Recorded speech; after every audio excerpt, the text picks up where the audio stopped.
Nabi Nuh di sini kan mereset kehidupan jadi lebih baik, menghilangkan kesyirikan dan lain sebagainya. Tapi pada fakta kenyataannya, setelah keluar dari Bahtera, sama Pak Ustadz, menyebabkan kesyirikan juga. Bukan mereka, tapi generasi sesudahnya. Allah itu maha kuasa, maha besar, maha esa. Kenapa Allah tidak membuat manusia pada waktu itu pikirannya jadi lebih baik atau bertaubat, tapi lebih memilih untuk memusnahkan mereka semua? Jadi siapa yang mendatangi dukun, peramal, penyamun, penyihir, ini satu model nih. Kemudian bertanya belum percaya. Maka kata Nabi SAW tidak diterima sholatnya 40 hari. Baru nanya. Belum percaya. Ibaratnya kalau di YouTube ada konten kayak gitu, sudah ngeklik.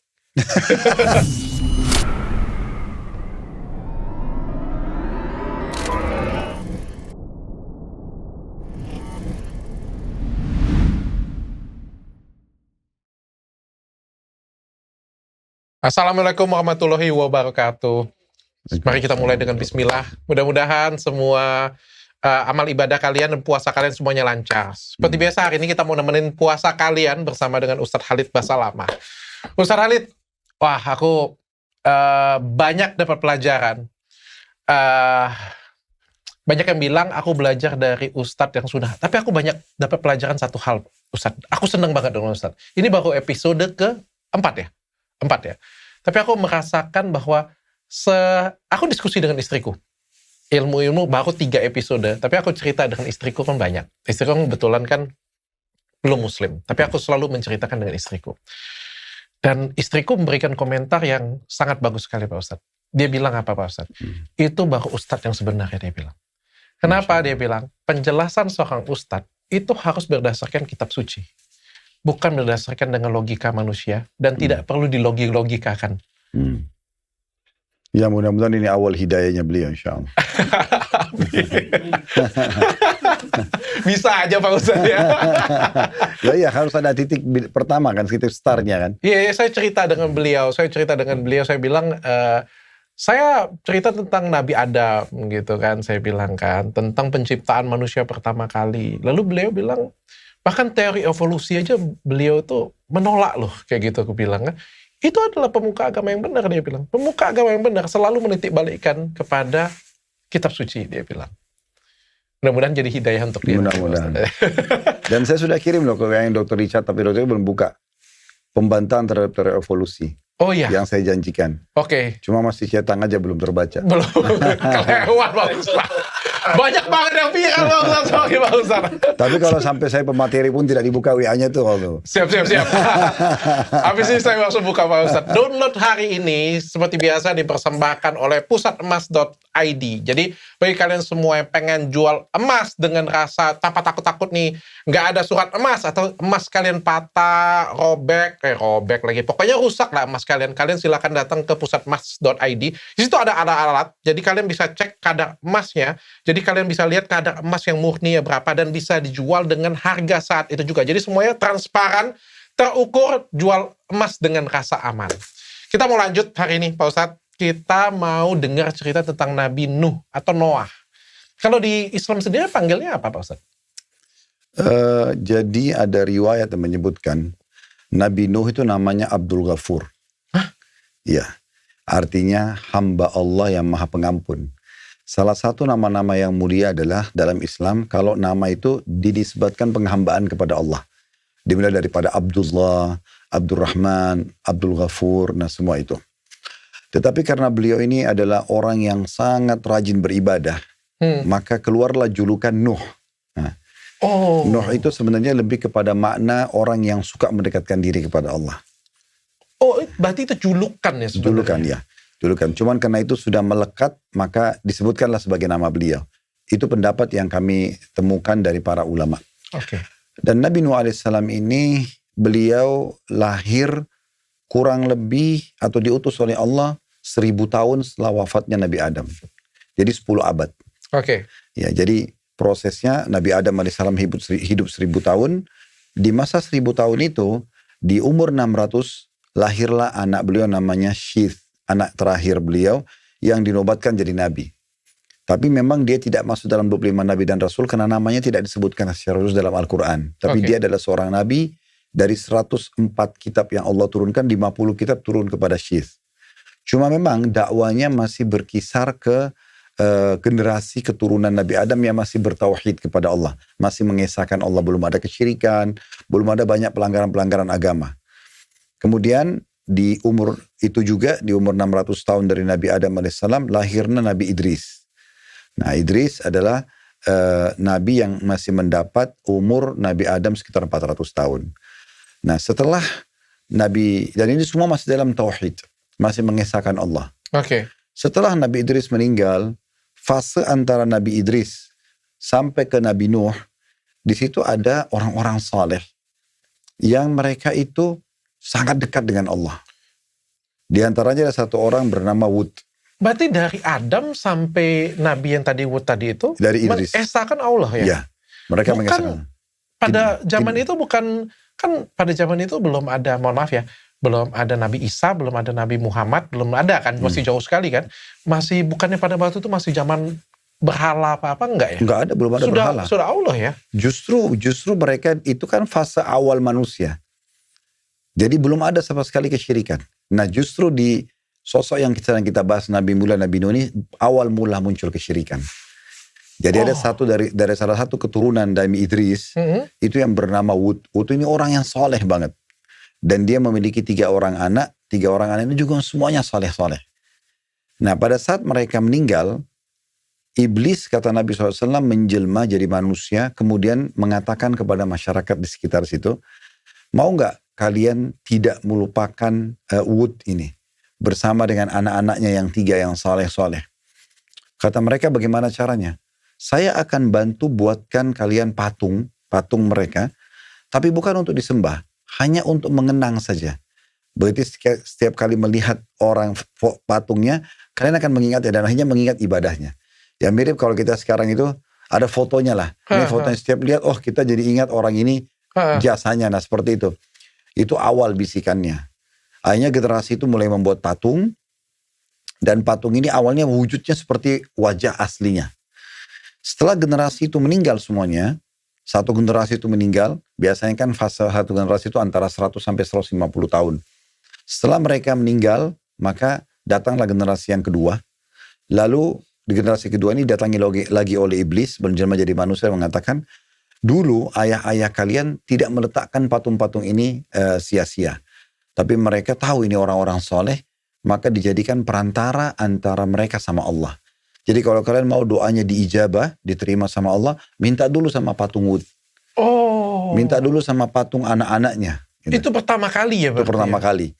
Nah, di fase mulai manusia menyembah berhala itulah Nabi Nuh diutus. Oh, itulah yang menyebabkan terjadinya Batrah Nuh itu? Itu nanti, terakhir setelah mereka menolak. Oke, saya pengen tanya sini Pak Ustadz. Kan katanya dulu malah manusia itu menyembah matahari. Jadi mana yang lebih dahulu? Matahari kan juga salah satu menyembah berhala ya, kalau saya nggak salah ya. Koreksi saya kalau saya salah ya. Jadi menyembah matahari dulu atau menyembah patung dulu? Enggak, menyembah patung. Patung dulu? Menyembah patung. Menyembah matahari ini jauh setelah itu.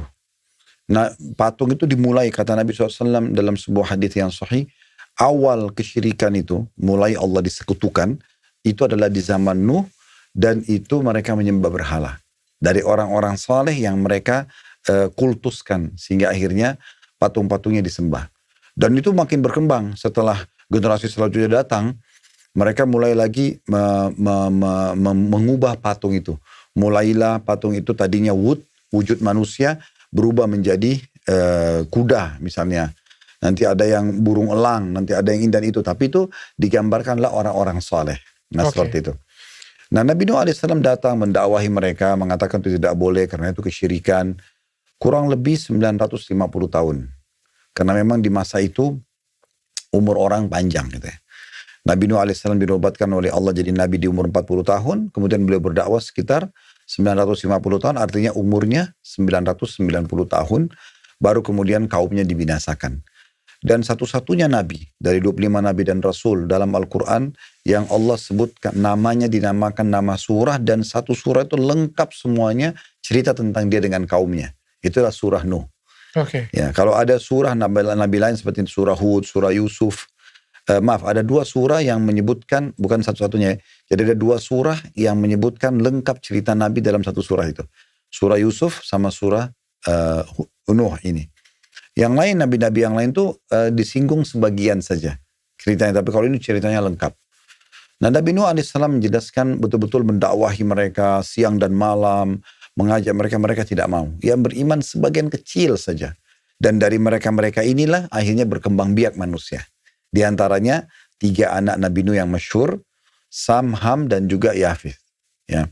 Sam ini adalah keturunannya datang dari turunan Arab. Nanti ada orang Arab, orang Yahudi, dan juga orang-orang bule lah sekarang. Nah, itu mereka dari Sam, satu keturunan. Kalau Ham ini setelah selesai kapal Nabi Nuh terdampar dan mereka mulai berkembang biak lagi menuju ke Afrika. Nah, kebanyakan mereka yang berkulit hitam. Kuasa Allah SWT memang seperti itu. Kemudian ada Yafith ini yang menuju ke Asia. Ya, banyak yang orang orang Asia umumnya. Jadi mulai dari Cina, Jepang, Korea sampai ke Indonesia. Nah. Oh, itu berarti sudah ada sejarahnya ya dibagi-bagi. Iya, memang sudah begitu. Nah, setelah Nabi Nuh berdakwah kepada mereka, mengajak mereka tidak mau, dan generasi demi generasi mereka selalu wariskan itu, orang-orang kafirnya ya. Pokoknya jangan dengar Nuh itu penyihir, Nuh itu tidak benar. Sehingga memang sudah sampai 950 tahun itu betul-betul luar biasa. Mereka menolak selalu. Mereka penggiringan informasi itu nggak usah, jangan beriman, itu pembohong. Jadi selalu seperti itu, ditahanlah ya informasi kebenaran itu. Sampai akhirnya Nabi Nuh alaihissalam memohon kepada Allah untuk dibinasakan saja. Pak Ustadz, saya pengen tanya, tadi kan umur Nabi Nuh tadi 950 tahun. Ya. Kejadian Bahtera itu pada saat umur Nabi Nuh berapa? Bukan umur Nabi Nuh 950 tahun. Umur Nabi Nuh itu lebih dari itu. 1000 tahun lebih bahkan. Ada sebagian riwayat menyebutkan sampai 1400 tahun. Dan itu yang lebih kuat riwayatnya. 950 tahun adalah fase beliau mendakwahi kaumnya. Oke, dan pada waktu itu, waktu dia bikin Bahtera yang sangat terkenal sekali ya, sebuah kapal yang besar, itu pada waktu dia umur berapa? Apakah itu pada ujung akhir hayatnya, ataukah setelah itu dia masih banyak lagi melakukan dakwah? Masih banyak aktivitas kan. 950 tahun berdakwah di kaumnya. Dan itu fase dakwah. Beliau diutus jadi nabi umur 40 tahun, berarti sudah 990 tahun. Umurnya pada saat dibuat Bahtera tersebut, dan akhirnya Allah datangkan hukuman untuk manusia. Nah, perlu digarisbawahi, pada masa itu memang belum ada manusia kecuali yang bersama Nabi Nuh. Itulah, jadi tempatnya juga sangat terbatas di muka bumi ini. Karena manusia masih dari Nabi Adam ini ke Nabi Nuh itu cuma 10 abad, 1000 tahun saja kan. Tidak terlalu lama gitu. Tapi peradaban manusia berarti direset kan? Jadi kalau misalnya direset itu maksudnya kayak gini. Tadi kan Adam dan Hawa banyak populasi manusia. Lalu direset itu dihapus semua, hanya di Bahtera itu saja yang hidup. Betul. Ya. Karena memang pada saat itu yang ada manusia hanya yang sedang didakwahi oleh Nabi Nuh. Nabi Nuh itu mendakwahi semua generasi manusia yang ada pada saat itu dari turunan Adam. Ya. Nah, ada yang beriman, ada yang kufur. Nah, belum ada manusia di wilayah lain pada saat itu. Cuma di wilayah dakwanya Nabi Nuh saja. Karena tidak ada manusia. Maka pada saat Allah mengizinkan Nabi Nuh, dia memohon, ya Allah, binasakanlah orang-orang kafir. Karena sudah generasi demi generasi mereka, kalau ada yang mau wafat, wasiatkan anaknya. Jangan beriman pada Nuh ya. Selalu begitu. Jadi tidak ada manfaatnya. Kalau engkau biarkan mereka hidup, mereka hanya melahirkan keturunan-keturunan yang kafir lagi. Tidak mau beriman. Maka Allah pun mengijabah doanya dan menyuruh Nabi Nuh untuk membuat kapal. Jadi nggak ada manusia di bagian belahan belum ada. Dunia yang pada lain. Masa itu belum ada. Itu masih generasi awal-awal, masih sedikit sekali populasinya. Berarti itu menjawab pertanyaan saya. Sebenarnya saya punya pertanyaan selanjutnya. Berdasarkan fakta sejarah ya, Pak Ustadz ya. Kan itu ada banjir bandang yang besar ya. Kalau di pikiran saya waktu SD saya belajar, kan di agama Katolik kan juga ada tentang Noah atau Nuh ya, sama ya. Itu kan banjirnya semua dunia ya, ditenggelamkan. Ada filmnya juga, saya nonton juga, kan pernah nonton di Netflix juga filmnya juga. Yang di-image-kan itu adalah semua dunia itu benar-benar ditenggelamkan, yang hidup hanya Bahtera itu saja. Tapi menurut fakta sejarah bahwa tidak ada terbukti semua negara di dunia belahan bumi ini pernah diliputin banjir. Memang pernah ada sekitar 2.900 tahun sebelum Masehi, itu ada bukti bahwa satu negara namanya Mesopotamia, yaitu di sungai Efrat dan Tigris, itu benar tenggelam. Tapi nggak semuanya. Nah, ini kan mungkin bisa jadi seperti ini Pak Ustadz. Ini kan namanya juga sains ya Pak Ustadz ya. Bisa jadi kayak kemarin kan ada banjir di Aceh dengan di Padang ya. Ya tentu kan kita tahu nih, oh yang banjir ini Vietnam, Thailand, Aceh, Padang. Kenapa? Karena ada internet, ada satelit kita bisa lihat ya. Tempat lain tidak banjir. Tapi bagi di tempat mereka ngelihat sepanjang mata memandangnya semuanya banjir. Jadi mereka pasti nganggapnya nggak ada internet, wah ini semua dunia nih banjir. Padahal nggak seperti itu Pak Ustadz. Tapi berarti itu benar bahwa di belahan dunia yang lain pada waktu itu belum ada manusia. Ya, belum ada manusia. Kalau misalnya pun ada sekarang sains menemukan, oh di sana tidak ada tanda-tanda hujan atau banjir, itu kan sebuah analisa. Analisa lapangan di mana bisa benar bisa tidak. Allah punya kuasa misalnya hujan banjir, kemudian ada yang masih berbekas. Tanda-tanda banjir ada mungkin yang sudah hilang sama sekali. Itu bisa saja terjadi. Apalagi sudah umurnya ribuan tahun yang lalu kan gitu. Tapi yang kita lihat dari ayat Al-Quran yang menggambarkan tentang tenggelamnya orang-orang atau buka bumi ini, Allah perintahkan bumi mengeluarkan semua airnya. Jadi Allah bukan mengatakan di wilayahnya Nuh saja, tapi Allah memerintahkan bumi mengeluarkan airnya, langit menuangkan airnya, sehingga bertemulah dua air, dan terjadilah ombak-ombak yang besar, dan binasalah semua orang-orang yang membangkang pada saat itu, kecuali yang selamat yang ada di bahtera Nabi Nuh. Oke, Maksudnya saya pengen tanya, Tuhan itu kan Allah itu maha kuasa, maha besar, maha esa. Kenapa Allah tidak membuat manusia pada waktu itu pikirannya jadi lebih baik atau bertaubat, tapi lebih memilih untuk memusnahkan mereka semua? Jadi kalau sudah, kita perhatikan satu poin penting sini dok ya. Kalau kita mau masuk ke ranah Allah, sebaiknya jangan gunakan kata-kata kenapa. Contoh begini, Dr. Richard punya studio ini. Ini tentu hak sepenuhnya Dr. Richard yang punya misalnya desainnya segala macam. Sangat tidak rasional kalau saya datang saya katakan, kenapa dok ini harus begini desainnya, ini kenapa harus begitu dan begitu. Pasti bagi dokter susah untuk terima. Karena bahasa kenapa gitu kan. Ada tujuannya sendiri. Apalagi kalau sudah masuk ke ranah ilahi, ke ranah Tuhan gitu kan, yang mungkin kita sangat terbatas, kita nggak tahu. Tetapi begini, kita bisa lihat dari sisi yang lain. Allah subhanahu wa ta'ala punya sifat maha adil. Salah satu bentuk keadilan Allah adalah Allah memberikan kebebasan semua manusia untuk memilih beriman atau kafir. Dalam Al-Quran dikatakan, "Faman syaa'a falyu'min, wa man syaa'a falyakfur." Siapa yang mau beriman silakan. Siapa yang mau kufur juga silakan. Allah berikan kita kebebasan. Makanya nanti hari kiamat dok, orang kalau masuk ke dalam neraka, dia masuk neraka dalam kondisi meyakini dia pantas masuk. Karena sebenarnya selama di dunia, nggak ada paksaan buat dia untuk berbuat dosa. Berarti dibebaskan semua ya? Iya, bebas. Tinggal, tapi kalau kita berdoa, Tuhan bisa membolak-balikkan. Betul. Sekarang Allah memberikan kepada kita dua potensi. Potensi beramal saleh, potensi beriman dan patuh. Makanya kalau kita berikan nasihat, misalnya saya berikan nasihat ke Richard sesuatu, ayat Al-Quran atau hadis, kan bisa saja menyentuh. Karena ada potensi dari diri kita untuk itu. Ada juga potensi untuk melakukan perbuatan dosa. Makanya kita ada kecenderungan bisa berbuat pelanggaran. Ini sebenarnya dalam bentuk ujian. Allah melihat, liyabluwakum ayyukum ahsanu amala. Allah bilang dalam Al-Quran. Agar menguji kalian, siapa dan kalian mau berbuat yang terbaik. Jadi ini kayak semacam persaingan kita, mau jadi orang baik atau jadi orang jahat. Nah gitu. Tetapi Allah SWT sudah berikan jawaban. Kalau seandainya kamu jadi orang baik, beriman, kamu dapat ini loh, dapat ini loh, dapat ini. Ada pahala, ada keselamatan, ada kebahagiaan. Di dunia dan juga di akhirat lagi. Ada surga, ada bidadari, ada istana, ada segala macam. Kalau kamu membangkang, ini kafir, membangkang, jadi orang munafik. Ini ada hukuman loh. Ada kesengsaraan di dunia, ada ujian-ujian yang berat datang. Coba lihat umat-umat sebelum kalian. Fir'aun dibinasakan. Kaum Ad, kaumnya Nabi Hud dibinasakan. Kaum Thamud, kaumnya Nabi Saleh dibinasakan. Kaumnya Nabi Lut, yang homoseksual dibinasakan. Tempat-tempat mereka masih bisa disaksikan. Nah, Allah mengatakan lihat mereka. Akibatnya akan sama itu loh. Jadi hati-hati. Lalu Allah masih memberikan kita satu tiket VIP kalau saya lihat di sini. Bagi orang yang sudah terlanjur membangkang, Allah masih kasih dia taubat.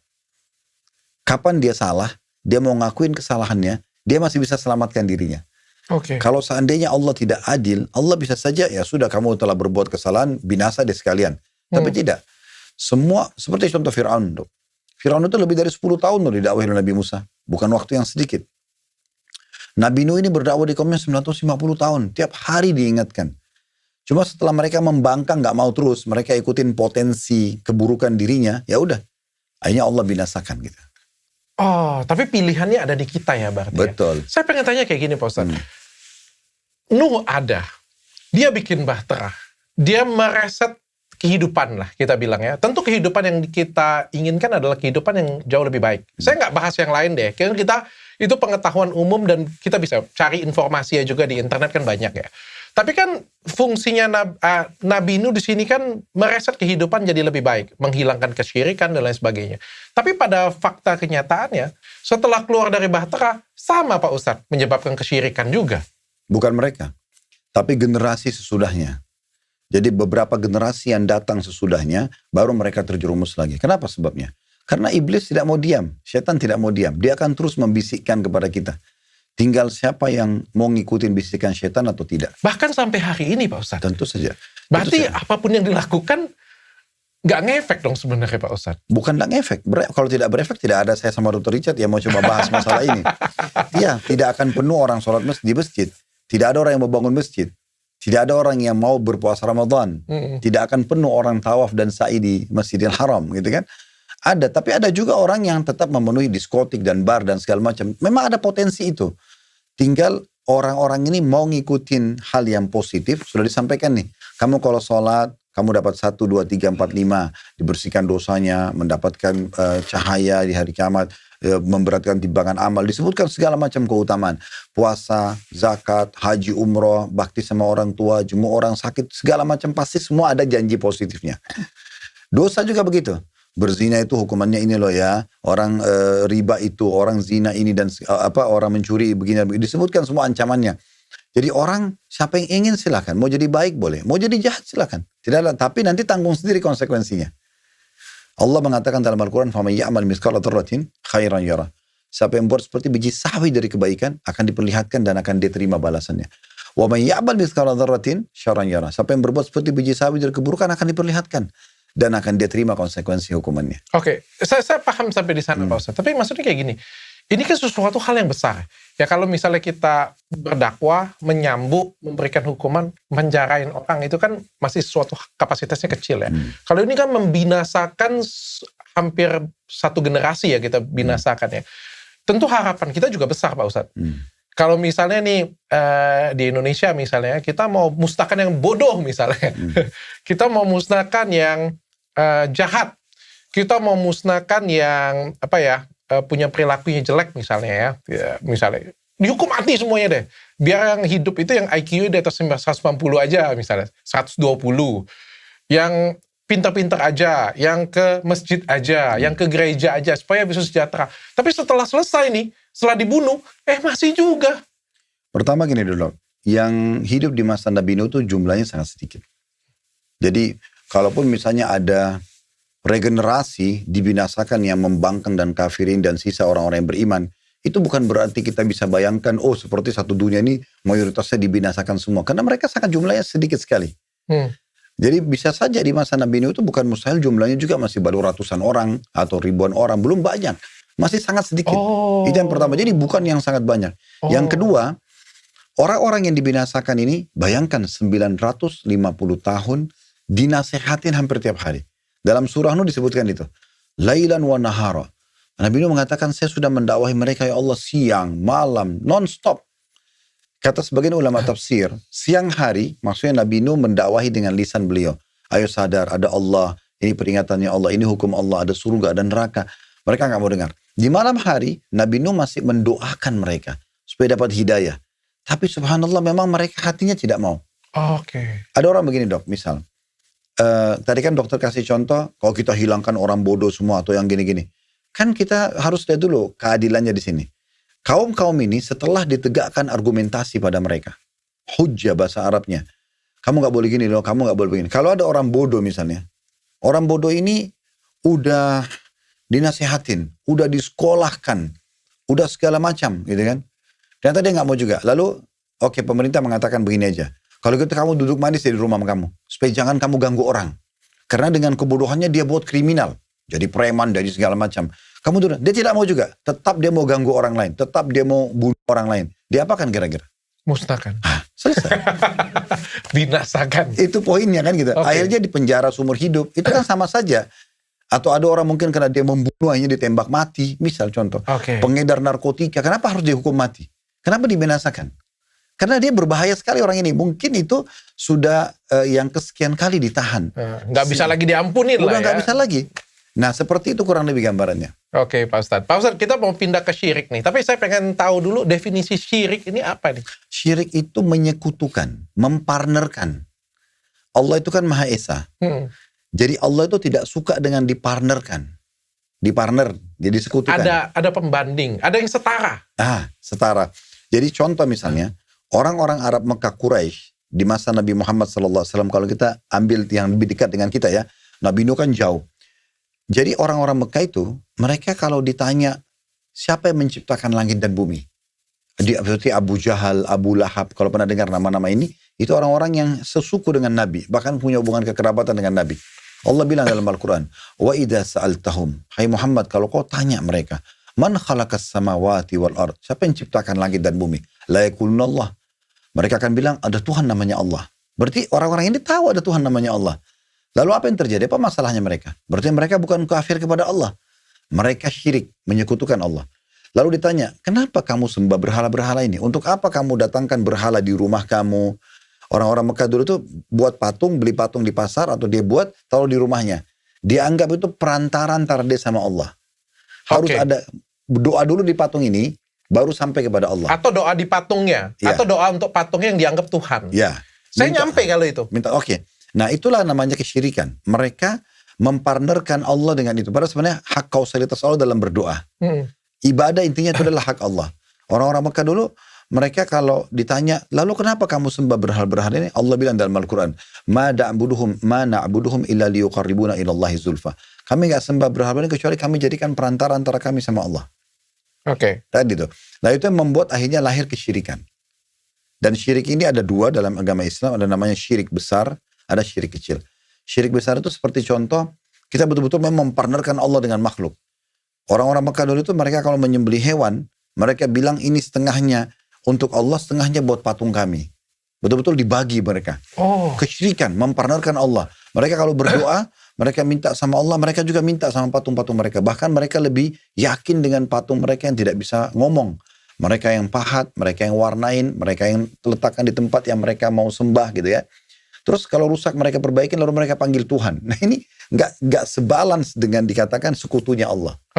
Makanya Allah sangat murka dengan perbuatan kesyirikan itu. Itu syirik besar. Iya. Kalau syirik kecil itu adalah mempartnerkan ibadah yang sedang dikerjakan dengan makhluk. Contoh misalnya sholat.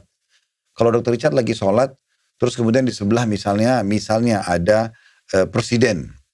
Lalu setan bisikin tuh dok, sebelah kamu ada Pak Prabowo tuh. Ya, lama-lamain aja sholatnya. Misal bisikan begitu. Terus kita sengaja perindah karena beliau. Nah itu namanya riya. Itu syirik juga. Itu syirik juga? Nah, iya. Karena harusnya sholat murni untuk Allah. Nggak boleh dipartnerkan sama manusia. Sekarang orang bersedekah nih. Kasih orang miskin. Setan langsung tunggangin tuh. Tuh orang lagi liatin kamu. Tuh tunggu sebentar. Nanti dilihat orang baru sedekah. Misal. Jadi dia akhirnya sedekah itu adalah ibadah. Tapi dia ikutkan keinginan untuk dipuji oleh manusia. Nah jadi riya. Nah ini namanya syirik, tapi ini syirik kecil. Itu namanya syirik juga? Iya. Kalau syirik besar saya paham, absolut deh kita bilang ya. Kalau syirik kecil ini kan terlalu bias ya, terlalu banyak ya Pak Ustadz ya artinya ya? Ya memang kata Nabi SAW, akhwafu ma akhafu alaikum asyirkul khafi. Yang paling aku khawatirkan terhadap kalian adalah syirik yang tersembunyi. Lalu para sahabat mengatakannya, Rasulullah apa syirik tersembunyi itu? Kata Nabi SAW, riya. Riya artinya memang pamer gitu. Mau butuh pujian orang. Oleh karena itu memang betul-betul kita kalau ibadah, misalnya Dr. Richard mau sholat, orang lihat atau tidak lihat tetap akan sholat. Mau sedekah, orang lihat tidak lihat tetap akan sedekah. Nggak ada hubungannya dengan pujian manusia. Nah itu namanya ikhlas. Jadi kalau sudah ada niat untuk mencampur, nah itu berarti sudah masuk ke masalah syirik.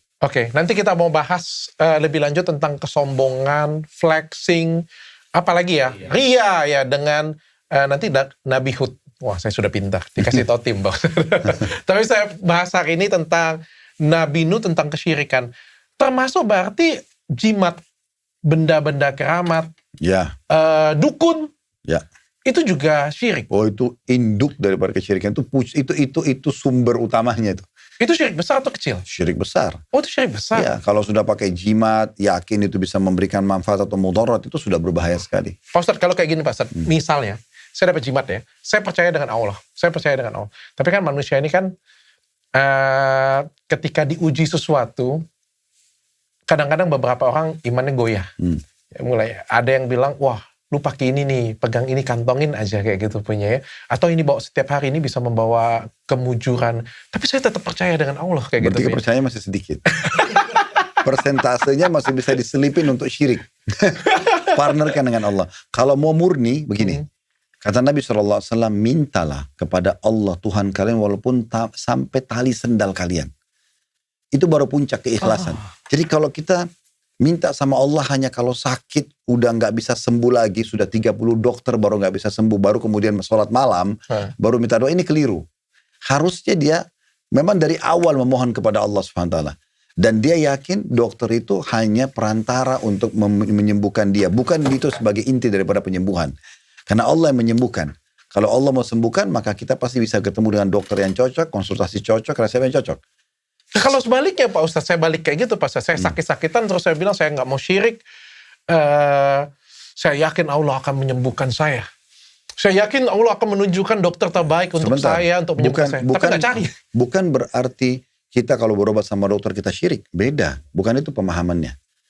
Jadi yang saya maksudkan tadi adalah harusnya kita itu melibatkan, memurnikan tauhid kita kepada Allah. Semua kita kembali kepada Allah. Kalaupun kita ikhtiar manusiawi, misalnya saya berobat ke dokter, kita berobat itu ikhtiar. Karena kata Nabi SAW, berobatlah wahai hamba-hamba Allah. Dalam hadis lain, Allah tidak turunkan penyakit kecuali Allah turunkan obat bersamanya. Berobatlah wahai hamba-hamba Allah. Kita disuruh berobat. Nabi Muhammad SAW juga ikhtiar berobat. Dan para sahabat dianjurkan berobat. Tetapi bukan kita menggantungkan kesembuhan padanya. Dok, tolong sembuhin saya. Bahasa ini kurang pas. Oke, saya punya pertanyaan kayak gini. Makanya semua resep dokter apa, Dok? Semoga lekas sembuh. Ada nggak pasti sembuh? Karena dia pun belum bisa memastikan kan? Betul. Nah, Nabi Ibrahim itu disebutkan, Allah sebutkan dalam Al-Quran, beliau mengatakan ayat yang mulia. Wa idza maridtu fahuwa yashfin. Kalau saya sakit, yang sembuhkan adalah Allah. Kemarin saya sempat masuk di salah satu rumah sakit di Jakarta. Menarik sekali. Memang dia rumah sakit Islam sih. Tapi begitu saya masuk, pertama mau daftar. Waktu itu anak saya kebetulan ada masalah di kakinya habis olahraga. Kita ke Selio, terus bawa ke dokter. Habis itu saya pas tiba di customer service, saya baru mau daftar. Ada ayat besar tuh. Ayat itu, wa idza maridtu fahuwa yashfin. Kalau saya sakit, hanya Allah yang menyembuhkan. Itu bagus banget. Menyadarkan kepada kita ada Tuhan yang bisa menyembuhkan. Yang menciptakan kita Allah. Yang menciptakan penyakit Allah, yang bisa menyembuhkan Allah. Oke. Begini Dok, untuk lebih dalam memahami. Kalau dari mana saya tahu kalau doa saya diijabah, diterima? Saya dokter gini, lagi sakit. Kita berdoa, ya Allah tolong sembuhin saya. Dari mana saya tahu doa saya akan diterima? Atau misalnya kita minta jodoh, ya Allah mudahin jodoh saya. Dari mana saya tahu kalau doa itu sudah diterima sama Allah? Dari mana Pak Ustaz? Atau saya, sebentar, satu lagi contoh. Kalau saya minta rezeki, minta duit misalnya, minta supaya dibukain apalah sumber pendapatan. Dari mana saya tahu kalau itu doa saya diijabah? Pertanyaan sederhana. Apakah pada saat saya minta sembuh, Allah akan lemparkan obat dari langit? Enggak mungkin. Oke. Nanti kita next jawab. Jangankan itu, nama dokter aja nggak mungkin disebut. Saya akan jawab sebentar. Jadi, Allah tidak akan lemparkan obat dari langit. Kemudian kalau kita minta jodoh, Allah tidak akan lemparkan manusia dari langit. Kita minta duit, Allah tidak akan lemparkan uang. Dari mana ini? Kita bisa tahu jawabannya. Fahami baik-baik. Allah buat satu sistem, dikenal dengan sunnatullah. Sunnatullah itu sistem begini. Adanya pergantian siang malam, pergantian musim, buah-buahan aja ada musimnya gitu kan. Itu semua sunnatullah sistem. Sistem juga contohnya misalnya kita lapar. Untuk supaya laparnya hilang, kita makan. Muncullah kenyang. Itu sistem semua kan. Ada muda, ada tua. Itu sistem semua. Nah, melalui sistem inilah Allah menjawab kita. Contoh misalnya, ya Allah sembuhin saya. Misalnya kita sholat tahajud, atau kita habis antara azan dan iqamah kita berdoa. Lagi musafir, orang kalau safar itu kan termasuk mustajab doa, misalnya dia berdoa. Kemudian besoknya, misal dia tidak sengaja, saya tidak sengaja ketemu sama Dr. Richard. Dok, setelah ngobrol apa kabar segala macam, terus saya bilang, saya kok sudah seminggu ini sakit kepala dok ya. Terus Dr. Richard bilang, setahu saya sih Ustadz ada obat yang bagus tuh.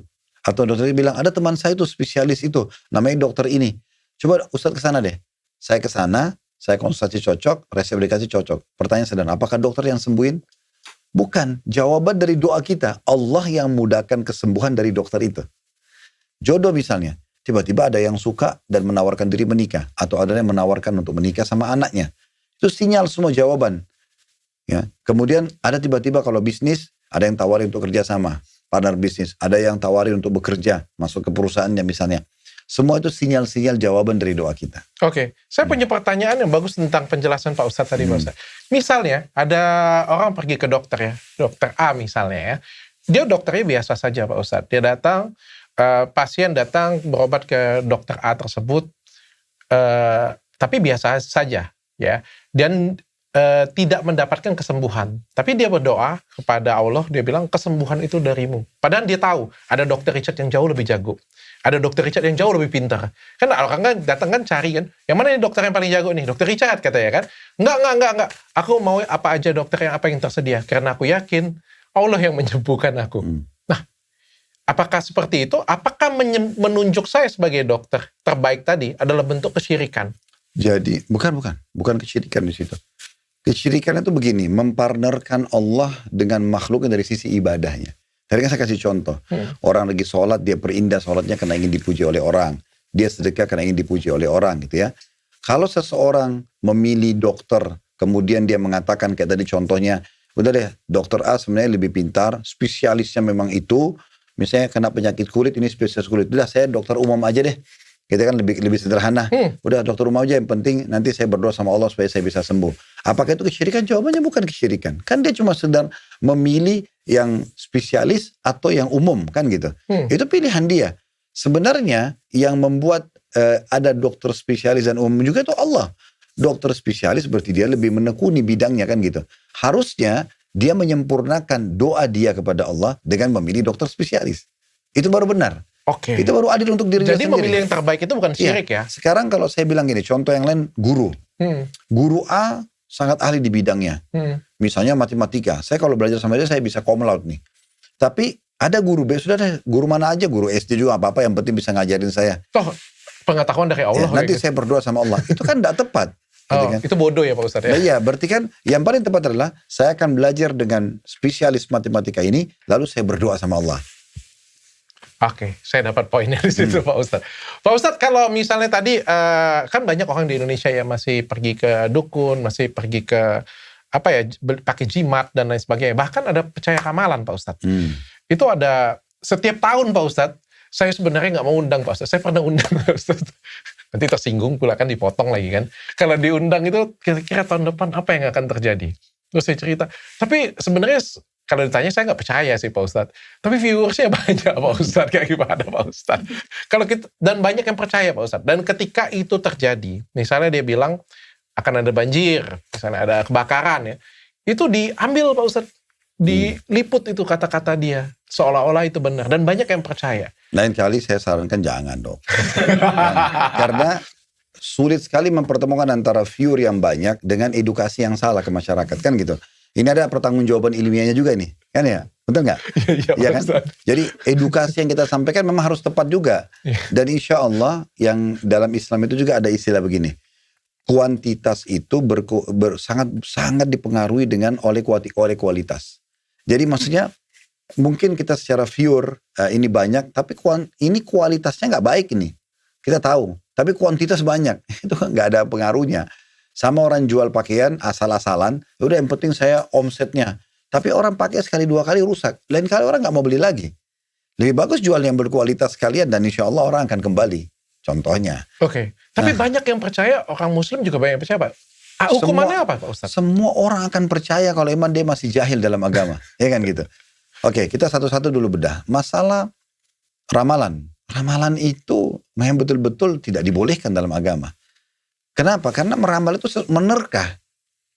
Dan itu kalau dalam syariat Islam diambil dari para jin-jin yang menginformasikan kepada para dukun, peramal, penyamun, penyihir, itu istilah mereka. Contohnya begini, dalam sebuah hadis Nabi Muhammad SAW, beliau pernah di malam hari di Madinah, terus terlihat meteor jatuh. Nabi lagi jalan dengan beberapa sahabat lalu bertanya begini, apa yang kalian yakini sebelum Islam dulu kalau lihat meteor begini? Lalu kata para sahabat mengatakan, ya Rasulullah, kami yakin sekali kalau lihat itu ada satu tokoh masyarakat yang baru lahir atau tokoh masyarakat yang wafat. Kata Nabi SAW, bukan seperti itu. Tapi kalau meteor itu terjadi seperti itu yang kalian lihat, ceritanya adalah Nabi kasih bocorannya. Tapi ini wahyu gitu ya. Kalau Allah Subhanahu wa ta'ala menentukan satu keputusan. Misalnya besok ini banjir di mana, kematian, siapa yang mati, siapa yang lahir, itu semua keputusan yang akan terjadi. Allah akan sampaikan kepada 8 malaikat pemikul arsy-Nya. Allah mengatakan, dan di hari kiamat nanti arsy Tuhanmu akan dipikul oleh 8 malaikat. Nah, pemikul arsy Allah ini akan disampaikan oleh Allah informasi itu. Maka mereka bertasbih kepada Allah. Mengatakan subhanallah maha suci engkau ya Allah dengan keputusanmu. Lalu malaikat yang di langit 7 bertasbih kepada Allah. Malaikat langit ke-6 bertasbih mendengar tasbih malaikat langit ke-7. Ke-5 begitu, ke-4 begitu, sampai langit dunia kita, langit pertama di atas kepala ini. Lalu mereka bertasbih, lalu mereka semua bertanya, apa keputusan Tuhan kami? Itu ditanyakan kepada malaikat pemikul arsy. Maka mereka sampaikan, semua yang akan terjadi besok. Kata Nabi SAW, syaitan itu bersusun-susun. Nabi kasih gambaran tangannya seperti ini. Sampai ke langit. Dan mereka coba mencuri informasi itu. Hujan di mana, banjir di mana, siapa yang mati. Dicuri informasi itu. Lalu malaikat memanah mereka dengan panah-panah api. Diambil dari bintang. Kan fungsi bintang itu 3 dok dalam Al-Quran. Di dalam surah Al-Mulk disebutkan rujuman li syaitan. Untuk memanah setan-setan. Juga zina untuk perhiasan langit gitu kan. Dan juga untuk petunjuk. Kalau orang lagi di laut segala macam itu jadi petunjuk. Nitahtadu biha fi dhulumatil al-barri wal bahr. Jadi untuk menjadi petunjuk di kegelapan daratan, di lautan dan di daratan. Nah jadi salah satu fungsi bintang itu adalah dipakai untuk memanah syaitan. Itulah meteor yang kita lihat. Panah malaikat kepada syaitan yang coba mencuri informasi. Apa kata Nabi SAW di ending hadisnya? Lalu ada di antara setan-setan itu yang terbakar, ada juga yang lolos. Berhasil melarikan diri. Mereka kembali kepada dukun-dukun dan peramal mereka. Dan menyampaikan informasi, ketahuilah kata Nabi. Dari satu informasi diikuti dengan 99 kedustaan. Jadi bisa benar, bisa salah. Kalaupun itu benar, karena dia mencuri informasi dari langit. Bukan karena dia tahu yang gaib. Makanya Allah mengatakan, tidak ada yang mengetahui yang gaib di langit dan bumi kecuali Allah. Dari mereka cuma mencuri informasi.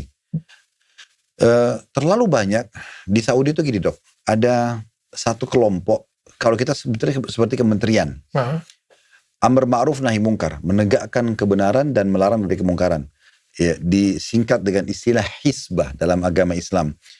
Kelompok ini oleh pemerintah Saudi dikhususkan, nanti kalau dokter insya Allah waktu umrah atau haji melihat mereka itu ada pakai mobil terus keliling, dan mereka kalau waktu sholat mereka biasa ingatin orang, sholat, ayo diingatin orang.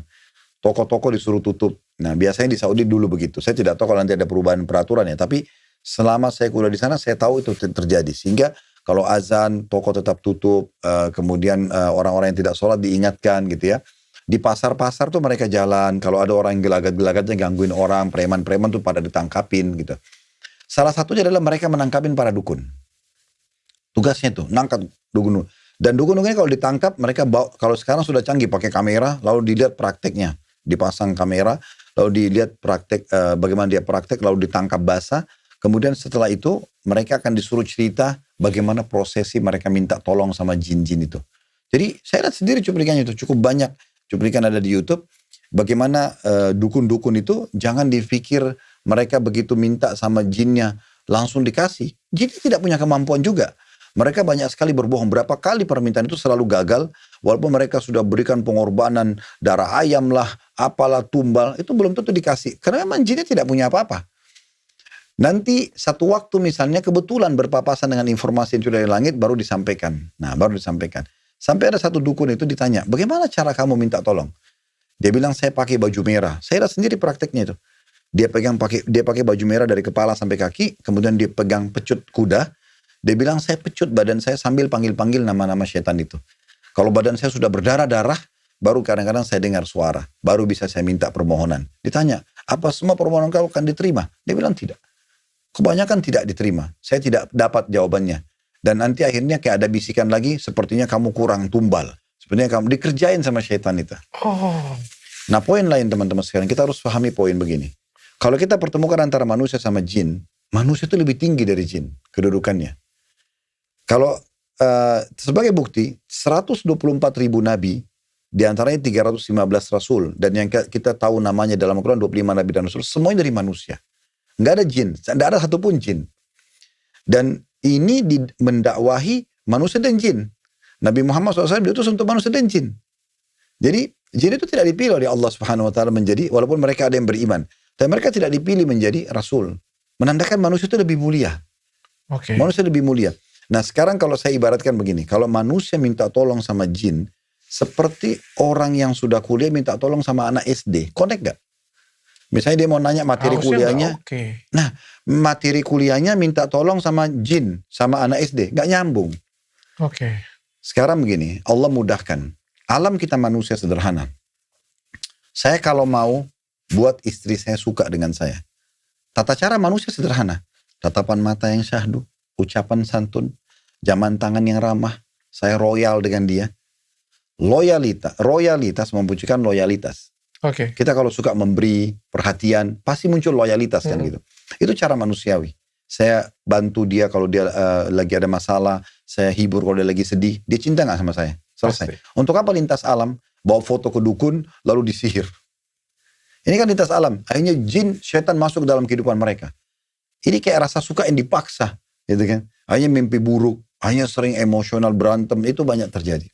Oke. Berarti kalau peramal-peramal yang sering ada di TV, berarti kalau enggak penipu, syaitan berarti. Dapat Mereka bisikan kerjasama syaitan. sama syaitan. Oke. Kerjasama sama syaitan. Ya memang ini hukum agama. Gitu kan. Hukumannya apa Pak Ustadz? Kalau kita percaya ramalan, kalau kita pakai jimat dan lain sebagainya. Ya, pertama kalau jimat begini, kata Nabi SAW, man allaka tamimatan faqad asyrak. Siapa yang menggantung jimat pada badannya atau siapa yang berpegang pada jimat atau bergantung pada jimat, maka dia telah berbuat kesyirikan. Mutlak. Mau apapun, gitu kan. Mau itu hanya gelang, mau itu hanya kalung, mau itu hanya kertas. Kalau saya ngerasa pakai jam tangan, setiap saya pakai jam tangan ini saya ngerasa beruntung. Itu juga syirik. Beruntung kenapa? Nggak tahu, kayak kehidupan saya aja Pak Ustadz. Bukan. Ada nilai plusnya begini dok. Contoh misalnya, saya penjual jam.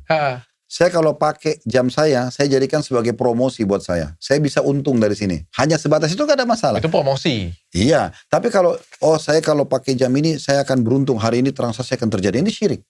Oh, kalau saya pakai baju putih, biasanya hidup saya penuh keberuntungan. Itu syirik juga berarti ya? Untuk apa?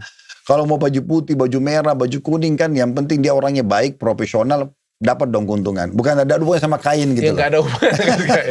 Hukumannya Pak Ustadz, hukumannya kalau percaya dengan seperti itu. Jadi kalau orang percaya, kata Nabi SAW, siapa yang mendatangi dukun, peramal, penyamun, penyihir, ini satu model nih, semuanya, cuma beda-beda istilah. Ya. Kemudian bertanya belum percaya, baru tanya, coba tebak garis tangan saya, coba tebak nasib saya, coba jodoh saya, coba ini saya dan segala macam gitu. Maka kata Nabi SAW tidak diterima sholatnya 40 hari. Itu baru mendengar. Baru nanya. Belum percaya. Ibaratnya kalau di YouTube ada konten kayak gitu sudah ngeklik. Bukan juga klik. Kalau dia klik mungkin karena tidak sengaja atau dia kena jahil itu berbeda. Tapi kan orang memang datang dok. Orang kan datang ke tempat prakteknya dukun. Waktu nanya. Dia nanya. Komentar. Iya. Coba suami saya selingkuh nggak? Istri saya selingkuh nggak? Coba tebak harta itu jam tangan saya hilang kemarin dicuri sama siapa? Nah gitu-gitu kan. Itu nanya. Itu tidak terima sholatnya 40 hari. Oke. 40 hari ini dok adalah 40 hari ke belakang loh ya. Oh bukan ke depan. Ke belakang kan belum dikerjakan. Kalau ke belakang dia nggak sholat juga Pak Ustaz. Aman dong. Itu kuasa Allah sudah. Tapi sebenarnya orang kalau ada dalam hatinya keimanan seperti biji sawi saja, kecil sekali, itu dia sudah lebih prihatin. Oh 40 hari sholat saya. Kalau saya 3 kali ke dukun, berapa kali itu kan gitu. 120 hari. Akhirnya itu kan ancaman yang membuat dia berhenti. Nah hadis yang lain, ini juga hadis sahih. Kalau orang datang ke dukun, peramal, penyamun, bertanya dan percaya. Diikuti dengan percaya. Oh benar nih, oh gini nih. Maka dia telah kufur kepada apa yang diturunkan kepada Muhammad SAW. Tidak boleh lagi. Dia harus mengulangi syahadatnya. Oh ya? Iya. Serius? Iya. Karena dia sudah percaya pada kesyirikan syirik besar. Berarti banyak dong yang harus mengulang syahadatnya kalau seperti itu. Ya saya tidak mengatakan banyak. Tetapi dia harus paham hukumnya. Dia harus paham.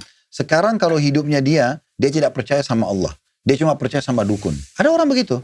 Ini termasuk percaya ramalan kecil kan? Termasuk percaya ramalan, zodiak, ramalan-ramalan ada di TV, artis ini yang akan seperti ini. Bagaimana Raffi Ahmad tahun depan kayak gitu punya kan? Itu ramalan namanya. Harus syahadat ulang berarti ya? Oke. Pak Ustadz, itu kan yang... Kalau dia mau lebih aman, Ya udah dia taubat kepada Allah. Kalau dia tidak dia mau tinggal, dia perbaharui syahadatnya. Memperbaharui syahadatnya ini kan bagus dok. Kenapa kita dalam sholat itu dimulai dari azan deh. Muadzin selalu bilang, asyhadu an la ilaha illallah. Setelah Allah Akbar, asyhadu an la ilaha illallah. Asyhadu anna Rasulullah. Kenapa diulangi syahadat ini? Dan disunnahkan orang yang dengar, walaupun bukan muadzin, mengulangi itu. Oh. Kata Nabi SAW, kalau kalian dengarkan azan, ucapkan seperti yang diucapkan oleh muadzin. Berarti kita ulangi lagi syahadat kita. Kita juga selepas wudu, ya. Kata Nabi SAW, siapa yang selepas wudu mau sholat, lalu dia membaca asyhadu an la ilaha illallah wahdahu la syarika lahu wa asyhadu anna Muhammadan abduhu wa rasuluh, dia syahadat nih. Itu kan setiap kalau mau wudu berarti setiap mau sholat ya. Maka dibukakan baginya 8 pintu surga. Dia boleh pilih yang mana dia mau masuk. Jadi pembaharuan syahadat itu ada. Kemudian di tahiyat, kalau orang lagi sholat sebelum salam itu ada tahiyat kan. Itu asyhadu an la ilaha illallah wa asyhadu anna Muhammadan rasul. Diulangi lagi. Oh, seperti itu aja cukup sebenarnya. Nah, kan sebenarnya itu tujuannya dalam pembaharuan keislaman seseorang kan. Dan dia juga mengikuti perintah Allah dan Rasulnya. Oleh karena itu, kalau orang sudah masuk dalam ranah ini, dia lebih baik taubat kepada Allah, meninggalkan, dan dia perbaharui syahadatnya.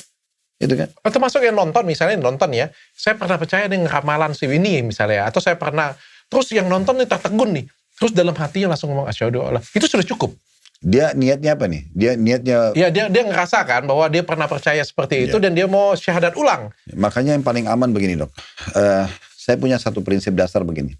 Kalau kita sudah coba membuka sebuah pintu di satu aktivitas, pastikan itu ada efeknya. Jangka pendek atau jangka panjang. Sebagai contoh misalnya, sekali kita buka pintu sholat misalnya, atau kita dengar ceramah kalau kita dalam kebaikan ya, atau sedekah, itu pasti ada efeknya dok. Efeknya bisa beberapa hari ke depan. Kita masih habis sholat nih, dokter satu kali aja hadir sholat di masjid misalnya, pasti itu ada efek secara kejiwaan. Itu efek itu beberapa hari. Kita kayak merasa enak ya, kok gini ada ketenangan. Akhirnya orang mau kerjakan lagi. Sedekah begitu, baca Quran begitu, dan segala macam. Sebagaimana perbuatan dosa juga sama. Jadi sekali kita buka pintu dosa itu ada efek. Efek ini susah kita berhentikan. Kalau dia ulangi lagi, efeknya makin panjang. Makin susah dia meninggalkannya. Jadi ada efeknya. Oleh karena itu, saran saya, maka tidak usah coba-coba. Yang saya, coba deh, saya mau lihat peramal ini. Kira-kira mungkin siapa tahu bagus tontonannya atau menarik. Nggak usah, karena mencoba-coba ini ada efek. Mau nggak mau nanti kita akan muncul, benar nggak ya? Untuk mau percaya ini masalah ini. Sampai pada tingkat begini dok. Pernah satu waktu, Nabi Muhammad SAW di satu perjalanan, istirahat malam dan turun hujan deras. Habis sholat subuh, beliau bilang kepada para sahabatnya, Allah telah berfirman, ada wahyu turun pada subuh ini, telah tiba di pagi hari ini hamba-hambaku kata Allah yang beriman kepadaku dan kufur kepada bintang-bintang. Dan juga ada hamba-hambaku yang beriman pada bintang dan kufur kepadaku. Terbalik. Ada yang beriman pada Allah, kufur kepada bintang. Ada yang beriman pada bintang, kufur kepada Allah. Maka kata para sahabat, ya Rasulullah, bagaimana kami memahami ini? Kata Nabi SAW, orang yang mengatakan hujan ini turun dengan izin Allah, maka dia beriman sama Allah, kufur pada bintang-bintang. Tapi orang yang mengatakan hujan ini turun karena bintang ini, bintang itu, maka dia beriman pada bintang dan kufur kepada Allah. Jadi memang betul-betul harus kemurnian kembali kepada Allah SWT. Oke, Pak Ustadz. Pak Ustadz, saya pengen tanya, balik ke, ini yang tipis ya Pak Ustadz ya, yang tipis ya. Kalau tadi kan besar ya, dukun, ya kasar ngomongnya orang bego pun harusnya bisa tahu ya bahwa itu syirik ya. Ada syirik yang tipis Pak Ustadz, yaitu syirik dengan ulama. Itu mungkin nggak Pak Ustadz? Misalnya nih titip doa dengan ulama, terus mengkultuskan ulama, apapun ya kita bilang ya, itu salah satu bentuk syirik juga nggak Pak Ustadz? Kalau orang minta tolong didoakan oleh seorang alim, jamaknya kan ulama. Kalau satu-satunya itu alim. Pak Ustadz doain saya Pak Ustadz, karena Pak Ustadz lebih rajin ibadah, pasti doa Pak Ustadz lebih didengarkan oleh Allah. Belum tentu. Belum tentu. Karena doa itu dia bersifat individual dan sifatnya juga adalah sesuai dengan waktu dan tempatnya. Bisa saja pada saat ini saya berdoa saya lebih ikhlas dari Dr. Richard. Bisa saja doa di waktu yang Dr. Richard lebih ikhlas daripada saya. Itu bisa saja kan gitu. Bisa terjadi. Nah jadi kalau sampai mana tadi? Iya termasuk titip doa Pak Ustadz. Oke, titip doa. Titip doa. Oke sebentar. Sekarang kalau titip doa, boleh nggak seseorang muslim datang kepada seorang alim lalu dia mengatakan tolong doain saya? Boleh saja selama dia masih hidup. Orang masih hidup boleh.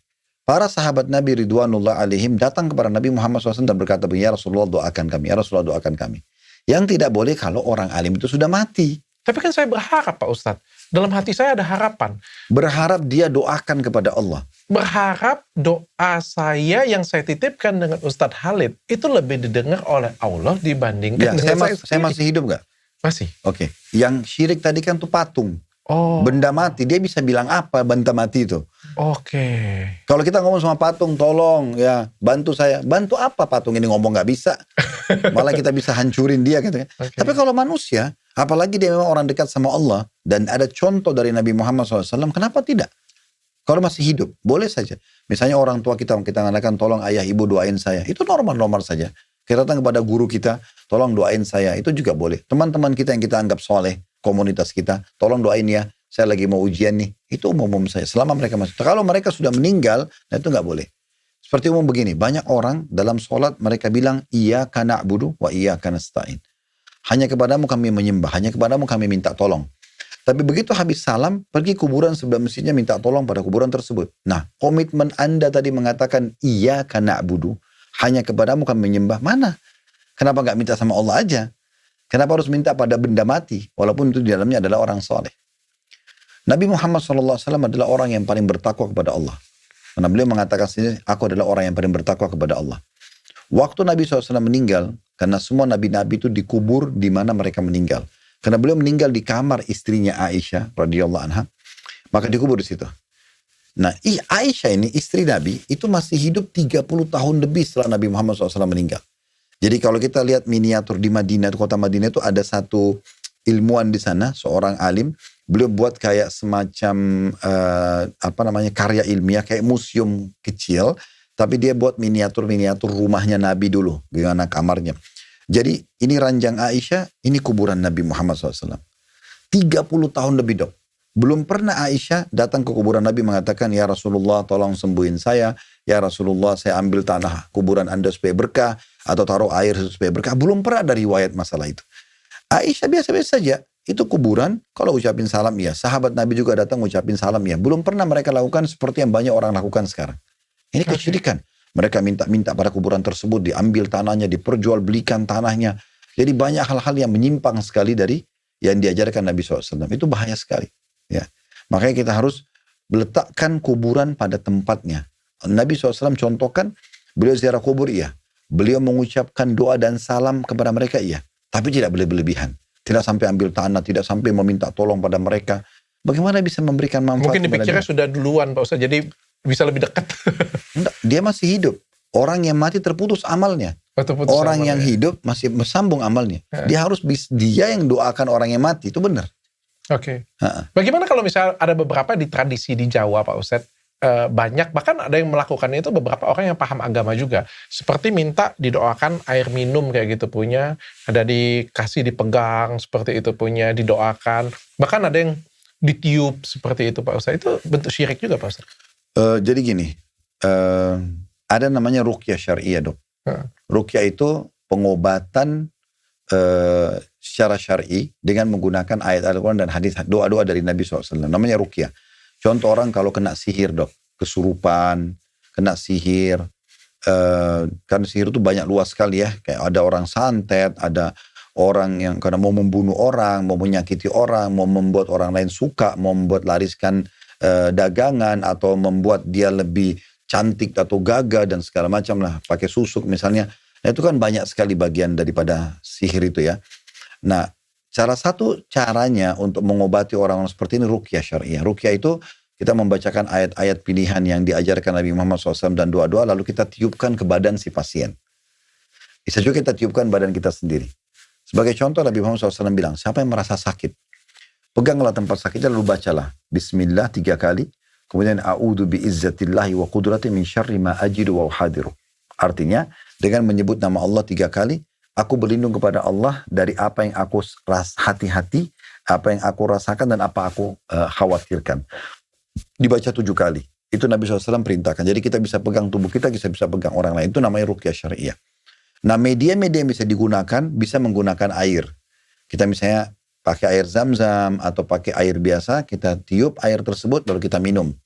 Atau kita berikan kepada orang lain. Tetapi memang harus bacaannya yang benar. Yang jadi masalah ini kan banyak orang justru itu jadikan alat untuk jual beli, atau misalnya memang kita tidak tahu dia baca apa. Itu kan juga efek-efek dari bacaan tergantung daripada kadar kesolehan seseorang. Nah itu memang ada pengobatan itu. Tapi kalau misalnya itu benar, itu bukan syirik. Ya, tentu saja. Tapi kalau saya pengen bantah itu Pak Ustadz. Misalnya saya nih sakit ya misalnya ya. Wah itu bahaya Pak Ustadz. Makanya saya harus kasih feedback Pak Ustadz. Misalnya ya, Pak Ustadz mendoakan tadi ya, seperti air tadi ya. Ya saya punya banyak harapan Pak Ustadz. Saya sudah pergi kemana-mana, saya nggak sembuh, atau saya sudah cari kemana-mana, saya nggak ketemu jawaban kayak gitu punya. Lalu saya mencari jawaban dalam apa yang Pak Ustadz pegang tadi, air yang Pak Ustadz tiup tadi. Ini kan kalau dari definisi yang Pak Ustadz ajarkan dari awal, ini kan sebenarnya bentuk syirik sebenarnya. Bukan pada Allah, tapi pada sesuatu hal yang... Enggak. Bukan begitu dok. Air ini adalah wadah saja. Dia sama dengan kalau dokter obatnya. Itu kan wadahnya. Wadah yang digunakan. Dan air tidak ada sesuatu yang berbau kesyirikan sana. Kecuali memang air itu sudah ditaruh dengan niat di kuburan tadi ya. Atau di mantra-mantrain hal-hal yang berbeda. Tidak ada sama sekali ayat-ayat ruqyah syariah. Maksudnya pengobatan yang Nabi sudah ajarkan. Itu kan ayat. Kalau dokter searching di Google, ayat-ayat ruqyah itu kelihatan semua itu. Surah apa, ayat berapa. Semua dirincikan. Dalam hadits juga doanya apa. Itu tinggal kita bacakan. Dan itu ada contoh dari Nabi SAW. Dan ada banyak ulama menulis tentang ruqyah syariah. Di antara kesimpulannya sebenarnya adalah kesempurnaan kesembuhan seseorang kalau menggabungkan antara dua pengobatan. Pengobatan ruqyah syariah dan pengobatan medis. Oke. Contoh misalnya, sebelum dokter pada saat sakit menuju ke dokter berobat, lalu kita berdoa. Mengatakan misalnya, Alhamdulillah, puji Allah dulu, kemudian baca salawat pada Nabi SAW, wassalatu wassalamu ala Rasulillah. Kemudian kita minta kepada Allah supaya Allah jadikan dokter dan resepnya nanti penyebab kita sembuh. Ya kan gitu. Kita jalanlah ke dokter. Nah itu kan kita bertauhid kepada Allah. Lalu kemudian dokter nanti adalah penyempurnanya. Ini berarti penyempurnaan kesembuhan dari dua sisi. Oke. Ya, atau misalnya dia membaca surah Al-Fatihah, dia membaca ayat kursi, kemudian dia meniup telapak tangan, karena ruqyah syariah itu begitu. Lalu mengusap ke anggota tubuh yang sakit. Tapi dia juga ikhtiar ke medis. Ya, jadi dia menggabungkan keduanya. Ada sebagian dokter yang sudah ikut di kajian-kajian, mereka akhirnya di prakteknya menggabungkan antara keduanya dok. Misal contoh, dia udah tahu nih secara teori medis, mestinya obatnya ke sini. Tapi kadang-kadang karena orang ini dilihat resepnya, dokter yang sebelumnya dikonsultasi cukup banyak. Nah, terus dia coba mempertemukan dengan poin ini. Misalnya ada nggak masalah sama suaminya, ada masalah nggak sama istrinya, ada masalah hak-hak orang lain nggak yang masih tertahan dengan dia. Jadi bagaimana mereka mempertemukan antara teori-teori agama sama medis itu. Oke. Ini nanti akan sangat menyempurnakan. Nah seperti itu. Diperbolehkan Pak Ustadz. Pak Ustadz, pertanyaan terakhir dari saya Pak Ustadz. Pawang hujan Pak Ustadz. Ada banyak event-event besar. Dan ini dipakai oleh negara Pak Ustadz. Dipakai untuk negara menggunakan pawang hujan. Saya pikir nggak usah ditanya Pak Ustadz. Jika kita sama-sama tahu bahwa pawang hujan itu adalah syirik ya. Salah satu bentuk syirik. Tapi kan yang menjadi pertanyaan saya nggak suka nih. Saya tahu itu syirik. Tapi saya adalah salah satu bagian dari acara tersebut. Saya panitia, atau saya peserta, atau saya... Apakah saya juga dapat dosa di sana Pak Ustadz? Kalau panitia terlibat. Tapi kalau kita peserta kita nggak tahu. Ternyata pembawa acara tersebut memanggil pawang hujan. Yang jelas-jelas dia pakai jin. Kalau kita panggil semua pawang hujan suruh bicara, dia akan mengatakan dia minta tolong sama ini dan itu. Gitu kan? Itu kesyirikan kepada Allah SWT. Tidak bisa kita bantah dan menganggap itu bukan kesyirikan. Dan dalam Islam tidak ada itu. Ya. Nah sekarang cara yang terbaik, kalau misalnya dia buat sesuatu dalam dia percaya, itu dia bisa dapat dosa. Tapi bagi orang yang datang sebagai pengunjung atau undangan dan dia tidak tahu itu, dia datang karena dia tidak tahu. Acara umum, gitu kan? Acara apa saja umum, maka dia datang dan tidak ada kemaksiatan itu, maka itu dia tidak terlibat. Tapi kalau panitia dia tahu, dia yang undang, dia yang kasih biayanya, dia yang siapin wadah-wadahnya, wah ini terlibat semua. Gitu kan? Sebagaimana kita kalau siapin masjid, kita siapin sejadah, kita terlibat dapat pahala orang. Nah ini kalau kita siapin wadah kesyirikan, kita juga dapat dosanya. Kalau misalnya kita peserta, tapi kita juga tahu bahwa acara tersebut pakai pawang hujan Pak Ustadz, apakah itu salah satu bentuk support juga? Kalau kita peserta dalam arti kata sini undangan ya. Undangan. Tapi kita tahu karena misalnya kayak gini, ini sudah dilakukan bertahap misalnya. episode 1 sudah ada pawang hujan yang main neng teng kayak gitu. Episode 2 sudah pasti dong Pak Ustadz. Episode 1 aja ada kayak gitu punya kan. Episode kedua, anggaplah pertama kita datang dan saya tidak tahu nih. Terus episode keduanya saya harus bagaimana Pak Ustadz? Datang aja karena saya nonton acara kok, bukan nonton pawang hujan. Kalau kena Dokter Aisyah tanya saya ya. Maka saya punya kewajiban untuk menjelaskan masalah ini, tapi ini adalah jawaban saya. Oke. Bagi orang yang belum merasa cocok dengan jawaban ini, itu haknya mereka. Jadi masing-masing tidak boleh menyalahkan. Karena kami pun akan menjelaskan, karena sudah ditanya. Seseorang da'i atau alim, kalau ditanya sesuatu dan dia tahu, dia tidak boleh menutupinya. Kan gitu. Ini harus dijelaskan. Gitu. Kalau seseorang tahu nih, kalau saya di posisi orang diundang, saya tidak akan datang. Kalau saya. Karena bagi saya sudah ada campur baur di masalah kesyirikan di situ. Syirik ini bukan main-main. Kalau ada orang berbuat kesyirikan dan meninggal, tidak sempat taubat, Allah mengatakan 2 kali ayat Al-Quran. Inna Allah la yaghfiru an yushraka bih wa yaghfiru ma duna dzalika liman yasha. Allah tidak akan memaafkan orang yang berbuat kesyirikan dan Allah maafkan siapapun selain orang dosa syirik. Makna ayat ini nanti di hari kiamat. Orang kalau meninggal ditimbang amal-amalnya, selama bukan dosa syirik, dia zina, dia mabuk, dan dia juga sholat, dia segala macam, terus ditimbang nih. Masih bisa saja ada dosanya yang dimaafkan sama Allah. Itu kuasa Allah. Tapi kalau sudah dosa syirik yang ditaruh di timbangan amalnya, itu Allah sudah tidak maafkan. Karena beratnya. Itu 2 kali Allah ulangi. Oleh karena itu, orang-orang yang diistilahkan dengan murtakabul kabir atau usatul mu'min, orang-orang mu'min yang banyak buat dosa, selama mereka tidak buat kesyirikan, itu masih tahta masyiatillah. Di bawah naungan Allah, tanda kutip ya. Dalam hadis kata Nabi SAW, insya ghafaralah wa insya adzabah. Kalau Allah mau Allah maafkan, kalau Allah mau Allah hukum. Kecuali orang meninggal dalam keadaan berbuat syirik. Ini udah selesai. Ini gak bisa sama sekali. Oleh karena itu, Nabi SAW ingatkan masalah kesyirikan. Para sahabat ingatkan, ulama-ulama ingatkan, jangan syirik, jangan syirik. Saya pernah diundang di salah satu TV nasional. Waktu itu bahas masalah indigo. Indigo ini. Saya kebetulan pemateri utamanya gitu. Terus kemudian setelah sutradaranya datang, karena ini episode panjang.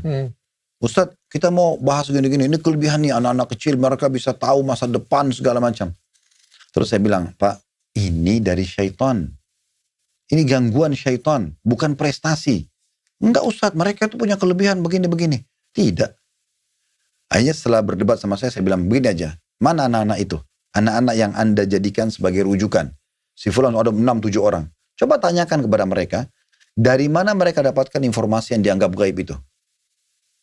Maka pasti mereka akan bilang, oh ada teman saya di pohon di belakang rumah, di sumur belakang rumah. Dan itu syaitan. Coba diruqyah akan kesurupan itu. Iya, biasanya kalau kita sudah bacakan ayat, yang begini-begini pasti akan terganggu. Teriak-teriak, histeri, itu karena begitu. Jadi ini bukan prestasi, ini gak boleh dianggap prestasi, ini gangguan syaitan. Gitu kan. Saya pernah di kota Makassar, Dok. Saya isi pengajian keluarga. Kebetulan orang itu Masya Allah sangat mampu, rumahnya sangat besar, ada musola, ada kolam renang, ada segala macam gitu. Saya lagi di musolanya, kata bapak itu semua sudah hadir, keluarganya, keluarga inti. Tapi sementara pengajian berjalan, ada satu perempuan lewat dekat kolam renang, di sebelah musola, lewat. Saya nggak tahu kok, kenapa waktu itu saya ingin bertanya, biasanya saya tidak mau cari tahu gitu. Saya cuma, Pak, maaf Pak, saya berhentikan dulu pengajian, karena pengajian keluarga kan. Waktu itu belum live dan segala macam. Saya mau tanya, itu yang satu orang siapa? Kan Bapak tadi bilang semua keluarga sudah hadir. Oh itu anak saya Ustaz. Kenapa nggak hadir? Oh anak saya itu berbeda Ustaz. Apa perbedaannya? Setiap malam Jumat, kata ayahnya nih. Setiap malam Jumat, dia matikan lampu. Dia minta kopi hitam. Dan kemudian ruh kakek saya datang pada dia. Jadi suaranya berubah jadi laki-laki. Saya bilang sebentar Pak, saya ngelanjutin ceritanya. Loh kok bisa Ustaz tahu? Ya saya sudah tahu ceritanya nih. Nanti dia akan mulai nanya tentang nasib kalian, mulai boleh bertanya segala macam ini. Iya benar Ustaz. Akhirnya keluarga itu kalau malam Jumat pada ngumpul, ada yang tanya pekerjaan, ada yang tanya jodohnya, ada yang tanya nasib nanti anaknya berapa orang. Nah inilah kesyirikan nih. Ini permainan syaitan yang masuk kepada manusia. Ini gak boleh dipercaya. Gak ada ceritanya orang sudah mati itu kembali lagi, gak ada. Oh. Itu permainan syaitan semua. Gak boleh dipercaya yang seperti ini. Oke, serem ya Pak Ustadz ya. Iya. Terima kasih Pak Ustadz. Hari ini saya dapat pelajaran banyak untuk kalian semuanya. Karena ini bulan penuh berkah, bulan puasa juga. Ada baiknya kita share semua informasi, baik podcast ini ataupun juga akun dari Ustadz Khalid Basalamah. Karena saya seneng banget sih. Saya Ini baru hari keempat saya, tapi saya semangat sekali belajar karena saya merasa dapat ilmu yang benar-benar real Islam. Mudah-mudahan bermanfaat untuk kalian semuanya. Tolong share baik Instagram. Pak Ustadz main TikTok apa Pak Ustadz? Sama semua sih, Khalid Basalam. Oh main ya Pak Ustadz ya? Dengan YouTube ya juga. Terima kasih untuk kalian semuanya. Assalamualaikum warahmatullahi wabarakatuh. Waalaikumsalam. Subhanakallahumma wa bihamdika asyhadu alla ilaha illa anta astaghfiruka wa atubu ilaik.